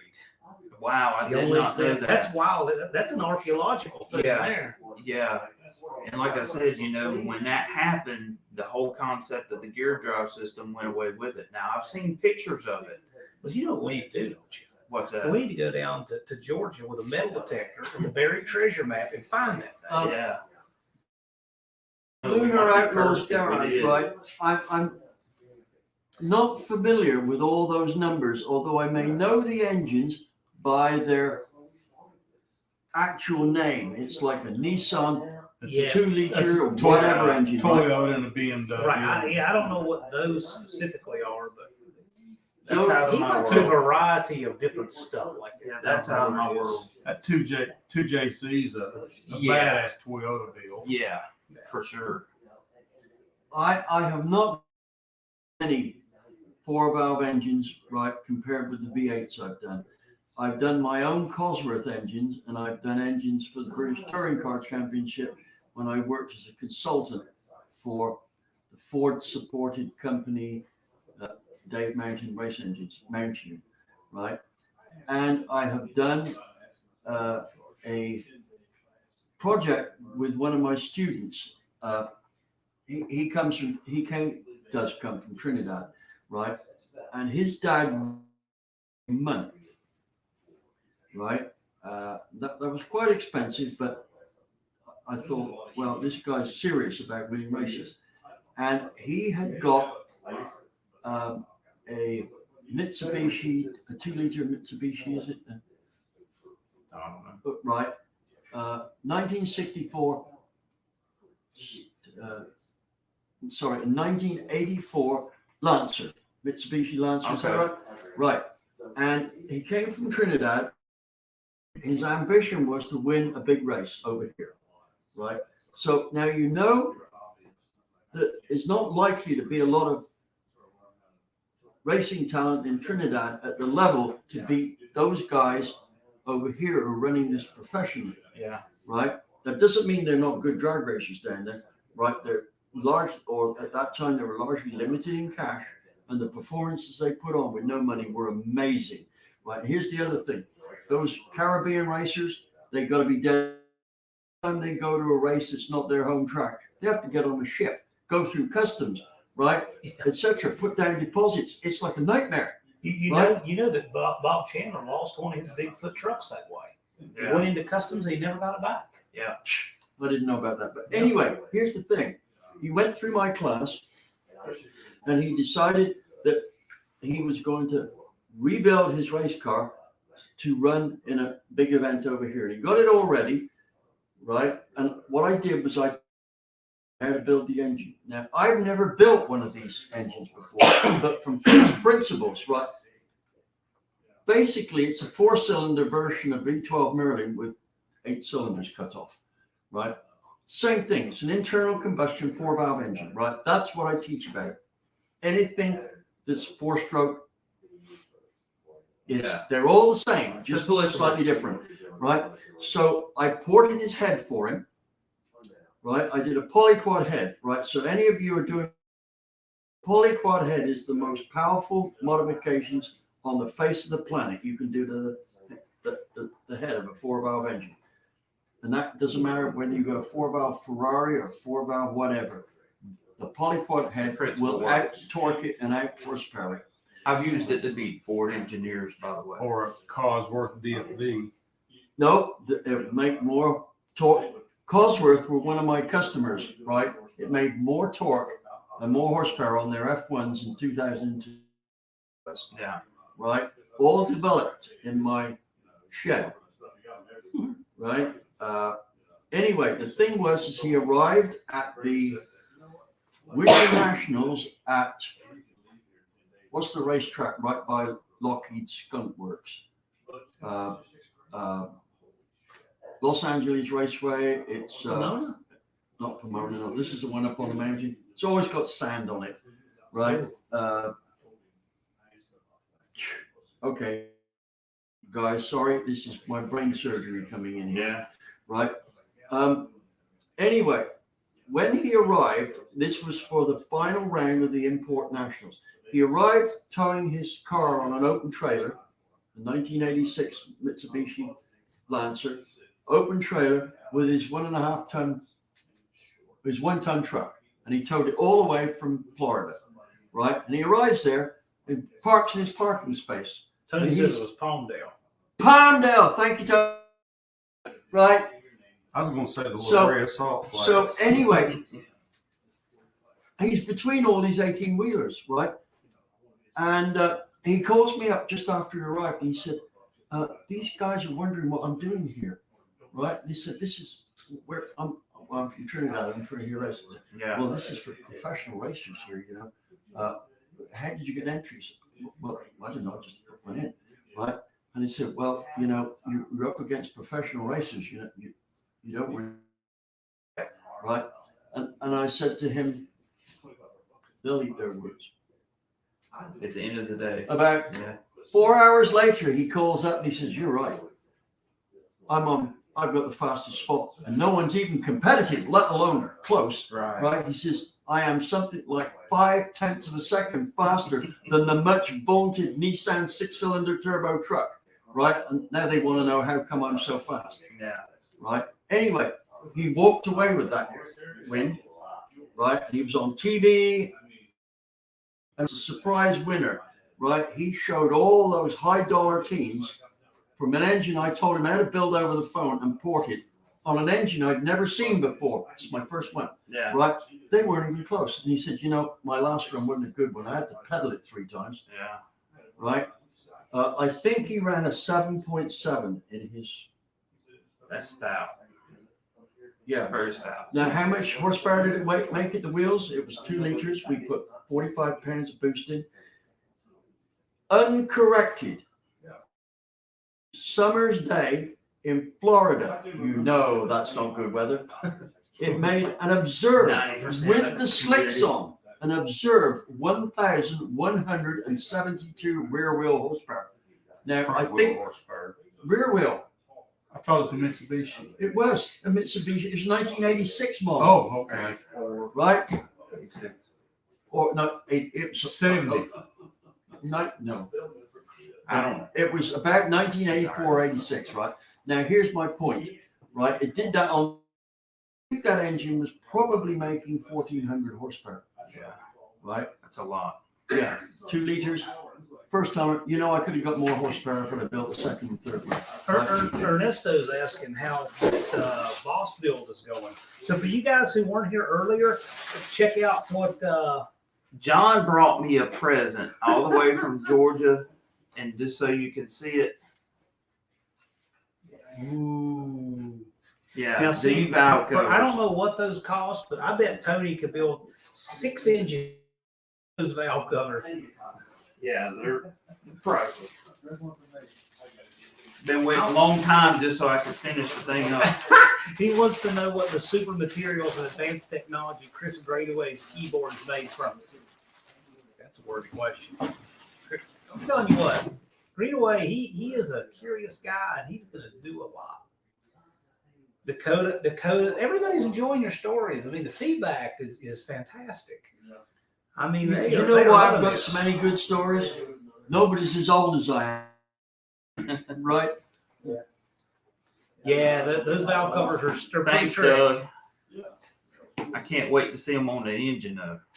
See you tomorrow. Have a good night. We'll Hey, see you. Scott, see you tomorrow. Right? Resident Harley Yeah. man headed out. Harley's rule. Harley's rule. Yeah, got some That's students Cam. clearing out of here. That's Cam. That's Mark. Scott. Mark. Mark. That's right. Yeah. Mark. Yeah, short-term memory. Oh problem. my goodness. This is the I have ever seen. I don't even know what to think about I that. don't either. Hey, watch this. I'm gonna make it even better, Tony. Now it's the best live you've ever seen. Yeah, see, I'm supposed to be on the other side of Tony's lives, giving trolls the axe, just Yeah, in the background. yeah. I'm not used to being on this side. You know, I'm finding that screen is just too far away to be able to read those things without That's screaming okay. a bit. Well, I'll read it for you. Well, we got it. I can When fix is that. when is the next? Do you know? Do You you have a mean date on the seminar, next? Nick? Yeah, your seminars. Hey, that's the guy you got to talk to. Right now, we're Can organizing. you read that now? A little better. Oh, yeah, that's much better. So when Oh, Yeah, but see, there now we we can't- go. but now of we can't course, see it, but one comment at a time. Yeah, no. Go back to the one where I said, oh, that's way better. Go Right. back one One more than that. more. I think we got it. Right? Yes, there we go. I can actually see what's going on. Hi, Uncle Tony. Tony says we have to do whatever we. You know what? We've actually had other people ask that. They want us to Yeah. make this a thing. So if they want to host us, we'll make this a thing. I asked Tony if he'd like to come up here and do one. Right now, I know he can't. Tony, can I come down there and do one with you? Oh wow. I'm I'm sure. I'm sensing road trip. I'm sure. I'm waiting here. Yeah. We go check out his new shop. Right? Maybe when we get Casper done, we can. Yeah, we still got to avenge that road Yes, we trip. do. Now, don't to go down there. Yeah. My wife won't let me drive, except on I'll the be racetrack. driving. Right? Tony So, Tony says my house is your house, so he's got his studio too. Yeah. He's got a nice studio going on there. yeah. Oh man, look at this! They all want to see it happen. Money motivates me to encourage David. Bumpstick asking where we are. We are at David Vizard's engine building studio in Mount Holly, North Carolina, live on location. Score. Does anyone realize history is being made with these live feeds? history is made all the time, every day by everyone. It can be good history or Yes. bad history. Yeah, Yeah. that's right. And here at my age, one of the things I have learned for sure is everybody has their story, Oh yeah. Yeah. right? So it pays to listen to everybody's story so that you can get a perspective on your life. So part of Dakota's story is that he just got his second time out of the night. No, you've done put in the time out like 5 times. Yeah, no. I think you do it subliminal, John. He needs at least an hourly timeout, or he doesn't stay in his right mind. It's good for him. Oh, you guys been talking for 2 hours. Life. Hey, glad you're enjoying it, Mark Carter. Of course, he's watching us at 10:44 on a Saturday night, so Yeah. we don't know what that means, but. To be honest, I'm too tired to get up. Yeah. It's been a long day. Yeah, I mean, clock out whenever you want. We still have a healthy crew watching, but we can wrap this up. I know, you've been going. All of us have been going. It's probably 6 o'clock this morning. Yeah, earlier, I've so- had I think these me and him guys was up at 5. support. Exactly. I've had these guys to support me, right? You've made it, taken a load off my back for Tony these says last 2 days. this collective among you guys, the balance of energy is I know outstanding. you did, Mark. Yeah. You're all good. Yeah. We really let me tell you, you guys watching this are the reason we do this. Yeah. I mean, we've been hanging out all day and learning in the classroom. The reason we do this live is for you guys. So if it weren't for you, we wouldn't be doing it. Yeah. But yeah, have a good long while. We got another good long and fun day tomorrow. So Yep. get your last questions in, and we'll wrap this up here in just a little bit. But been a good crowd tonight. Yeah. But I am about to go to sleep in spite of the fact we've got some pretty interesting characters on there, right? We always. Yeah. See, and if I break a hip, see, we've got a replacement. That's what it looks like. That's a mold of a port. We've been studying all about this today. I think that's a Vortex port that I've done. It's interesting stuff. And for those of you who weren't here earlier, we've been studying the new. Yeah. What? Cheers. I want Cheers, his English. We've had some people from Australia on here. We have? Well, Burns is asking if we're walking with. How do you pronounce your name, Mr. Burns? Is it Lout or is it something like Loot or something like that? Let us know if you can Write think it of a way. phonetically. We're waiting. Where's Doug from? Yeah, Narder. Doug, where are you from? You're kind of ubiquitous in the comments, but where are you from? He's English. Look, there's an English pint of beer there. Oh, Right? Must be interesting. Now, see, StreamYard, it'll just jump. It's like almost like it holds Yeah. a few in a queue. Bump stick, Vizard, he's asking. He's got to learn to spell my name right first. Well, yeah. So this is a question for Vizard, but we'll answer the question for Vizard. Great Would state you- of Michigan. Would you widen the port where the short turn radius is? There's another 30 That's minutes. that's Yeah. almost a catch question. Basically, yes, but I can also give you a Michigan. list of circumstances where that may not be the best route, right? I'll give you the right answer. The right answer is come take this class and you will learn all kinds of stuff about that very question you just asked. Absolutely. That's what we talked about all day today. Ontario, Canada. I've been there. It was winter when I went there, and I went past Niagara Falls. Stunningly beautiful. The waterfall, I could not believe my eyes when I saw it. And I got to Ontario, and the snow was higher than the shop windows. And I remember going into a supermarket, not a supermarket, a big department store, and looked out, it was white. That was it. That's And lovely. all the roads were like the Grand Canyon on a smaller scale, right? But the thing was, I was there for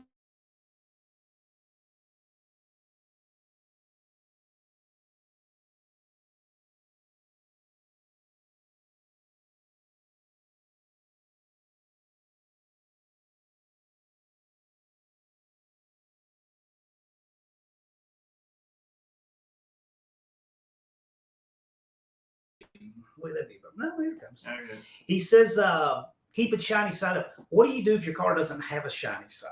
Because not all of mine do. So that doesn't always describe what we need to know.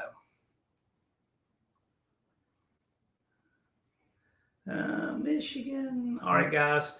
So looks like they taxed their brains and they're out of these wonderfully complex questions Yeah. for Mr. Vizard, Yeah. Andy. and I've got to be Mr. up early in the Burke, morning so to do we're another gonna- 8 hours seminar. We're gonna wrap up. I'm gonna link below for you guys watching on replay. If you guys watching live, I'll just tell you now what I'm gonna link below. For starters, if you haven't already subscribed to David Vizard Seminars and Unity Motorsports Garage, you really should. Those are great channels. They're fun and you'll learn a lot of stuff. So I'm gonna have links to them below. I want to thank you guys for your hospitality and hosting us. I mean, what an Thank upgrade you for on a having us. studio. I mean, this is great, isn't it? This has been a blast. And is there anything else you guys want to plug? Anything upcoming? Do you want to let them know about? Before We haven't set the dates yet. We'll Well, be More announcing. will be we'll be revealed. announcing the dates soon. Yeah. Go to our website and subscribe to our website, and I'll put you on a notification Yeah, list. that's better give them the Oh, David Vizard Vizard Seminars Seminars David Vizard Performance Seminars.com. We'll have it linked below. Yeah. All right, guys. It's been a lot of fun. Thank you all for turning out. And Absolutely. and I guess we'll see you guys again soon. Yeah. you two are definitely coming back. Well, if you want to have us, we'd love to do it. Absolutely. You know, you make an excellent sidekick for this guy. He does. Especially when there's a hole in the oil pan of his I'm truck. still trying So to we're on figure the side I'm of still Interstate trying to 40. figure out which one's Robin and which one's Batman. Well, No, actually, no. When it comes to the costumes, it's neither. no. No. Not Well, happening. I'm talking about Sound like Yeah. Batman. Right. With Alfred.